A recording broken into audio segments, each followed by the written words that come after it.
Ngayon naman, ipapakita natin ang formula kung paano natin kinuha ang fixed rate na 7.03% sa ating uh, contribution. So, ang contribution natin, ang first contribution natin sa 2023 sa ating MP2 second account is 5,000, which is nagsimula nga po siya ng March. So, ang March, dahil nga 2023, so counting siya as 9 months dahil nga number 3 bali siya, so ibig sabihin hindi pa tapos ang 2023 na year. So, kung ating babalikan, tulad halimbawa nitong ang first contribution natin is 5,000. So, baka naman magtatanong kayo kung ano po yung fixed rate natin na 7.03. Saan po natin yan kinuha? So, kinuha natin ang 7.03% base sa 2022 na dividend rate ng Pag-ibig. So, kukunin natin ang pro-rate na dividend or interest. So, base sa ating hulog na 5,000. So, ang pinaka-formula po niya is para makuha natin ang dividend rate ng pro-rate ng 5,000 na contribution sa March. So, ang gagawin natin, ang formula is equals 5,000 times 7.03% divided by 12 times 9. Yan po yung formula. So, bakit times 9? Dahil nga, di ba, kung bibilangin natin, March ka nagsimula. So, March, pang third month siya sa buwan.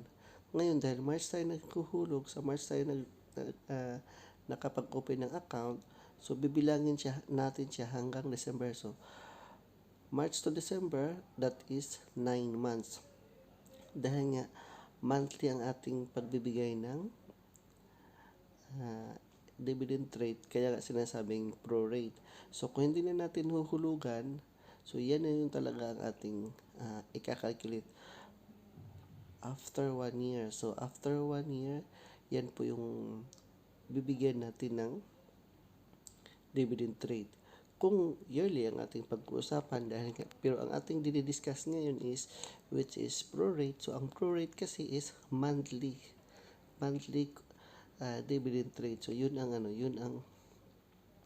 calculation natin kung pro-rate ang ating gagamitin or as monthly dividend rate base sa ating paghuhulog ng 5,000. Naway inyo akong nasundan, naway inyo akong nasubaybayan, naway inyong naintindihan ng ating pagsishare ng formula. So, sinishare ko lang po ito sa inyo, at least alam niyo kung paano natin kukunin ang dividend rate base sa ating paghuhulog ng MP2 savings account. So, kung inyo pong mapapansin, March po ako unang naghulog. So, sumunod kong hulog is August. So, naghulog po ako ng 1,215. So, yung paghuhulog natin ng 1,215, dito na po tayo sa ibang bansa, especially sa Dubai. So, ang hinuhulog ko dyan is 100 dirhams, kasama po yung charge. So, ang charge natin is 21 dirhams. So, ang lumalabas na lang is 1,215. So, yan yung sikat natin na hulog. So, kung ikakalculate ulit natin, kung inyo mapapansin, August, so 8. So, ibig sabihin may 4 pang natira or 5. So, di ba? So, kung kukunin natin ang formula, ganun din. Equals 5,000 times 7.03% divided by 12 months times 5 or times 4. So, ang lumalabas po natin na dividend rate as sikat natin na hulog as 1,215, magiging 35.58. So, yun po ang lumalabas natin sa ating paghuhulog sa ating second contribution. Next, kung kukunin naman natin ang September na hulog, which is 9, so same procedure, same formula, equals 2,765.55 times 7.03% divided by 12 times 3 or times 4 kasi nga, di ba, September. Ang result niya is 64.80. So, yun po ang tubo niya sa month ng September base sa ating hulog ng 2,765. So, ganoon din, ang hinulog ko dyan is 2,000 dirhams, 200 dirhams, kasama pa rin ang charge na 21.